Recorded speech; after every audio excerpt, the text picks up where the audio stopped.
To you Aditya. Auto sector और auto sector में रफ्तार नज़र आ रही है इस वक्त। अगर देखें इस महीने के ऑटो बिक्री के आंकड़ों से ही अगर देखेंगे, बिकॉज डेटा पॉइंट्स मिले जुले ज़रूर थे, पैसेंजर व्हीकल और ट्रैक्टर की बिक्री में ठीक का आंकड़े नजर आए ऑटो बिक्री के। हालांकि कमर्शियल व्हीकल ने निराश भी किया। चुनिंदा ऑटो प्लेयर्स अच्छा एक्शन दिखा रहे हैं। चुनिंदा ऑटो प्लेयर्स में बिकवाली है और ऑटो एंसिलरी पर भी नजरें हैं। इस पूरे के पूरे पॉकेट को आप कैसे देख रहे हैं? बिल्कुल मानसी, एक सेक्टर जो इस बीच में बहुत इंटरेस्टिंग लग रहा है और काउंटर कर रहा है मार्केट के मूव को, वो ऑटो सेक्टर है। जैसा कि शो के स्टार्ट में मैंने कहा, टाटा मोटर्स मुझे बहुत शानदार लगता है। मेरे हिसाब से टाटा मोटर्स में बने रहना चाहिए। डे हाई पे ट्रेड कर रहा है स्टॉक, 750 के टारगेट के साथ मेरी नजर है उसमें। इसके अलावा अगर हम एक और स्टॉक पे रुक कर ले, मदरसन सुमी। जब से ये यूके के साथ फ्री ट्रेड एग्रीमेंट इंडिया ने साइन किया है, तब से ये स्टॉक में एक मोमेंटम है। और मुझे लग रहा है कि मदरसन सुमी, जो कि संवत्सरा मदरसन है, 140 के भाव पे ट्रेड कर रहा है। इस पे थोड़ी खरीदारी करके चलनी चाहिए। मुझे लग रहा है आने वाले दिनों में 160 के लेवल ये दिखा सकता है। नीचे में 130 के आसपास का सपोर्ट है, वो स्टॉप लॉस लगा है। और इसके अलावा अगर हम देखें तो कहीं ना कहीं सभी टायर स्टॉक्स में खासी बढ़त देखने मिल रही है।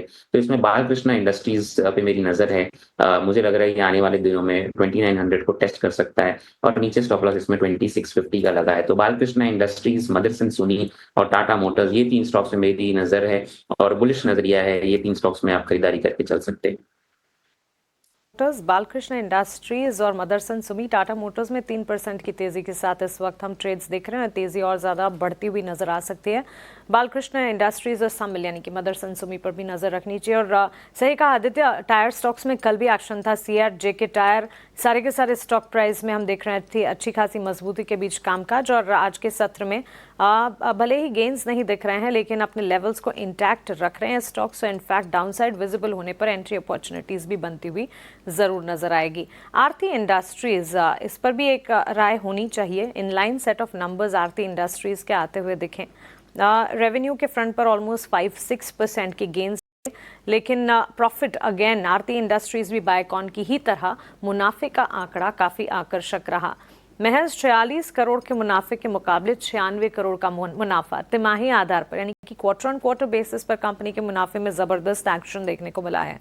108% की गेन्स मुनाफे में, मार्जिन 12% से 13%, ऑलमोस्ट 100 बेसिस पॉइंट्स यानी कि छोटा मोटा गेन मार्जिन के फ्रंट पर देखने को मिला। लेकिन रेवेन्यू और मुनाफे के आंकड़े काफी दमदार। आरती इंडस्ट्रीज पर एक क्विक टेक आदित्य आपसे जानना चाहेंगे। बहुत ही इंटरेस्टिंग चार्ट सेटअप है। अगर हम देखें तो स्टॉक में एक भारी गिरावट देखी थी हमने। 760 के लेवल से स्टॉक लुढ़क के 400 के नीचे आ चुका था स्टॉक। अब कहीं ना कहीं एक बेस फॉर्म करके ऊपर आ रहा है। तो अगर मैं सिर्फ टेक्निकली देखूं स्टॉक, तो मुझे बहुत बेहतरीन लग रहा है। स्टॉक अपने 200 डीएमए को टेस्ट कर सकता है करंट लेवल्स पे अगर हम खरीदारी करें तो, जो कि 500 के लेवल्स के आसपास नहीं आता है। तो 500 के लेवल के टारगेट्स के लिए आप खरीदारी करें। इसमें करंट लेवल्स पे 440 का एक स्टॉप लॉस लगाए और बने रह सकते हैं। अगेन हम काफी स्टॉक्स की चर्चा कर रहे हैं बाइंग के लिए और सेलिंग के लिए, बट मेरी सलाह यही रहेगी कि अपने पोजीशंस को मॉनिटर करें, क्योंकि मार्केट में वॉलेटिलिटी बढ़ेगी। तो हम जिन स्टॉक्स की चर्चा कर रहे हो उस पर थोड़ा सा लंबा समय का नजरिया रखें और अपने रिस्क टू रिवॉर्ड और पोर्टफोलियो को मैनेज करें प्रॉपर्ली।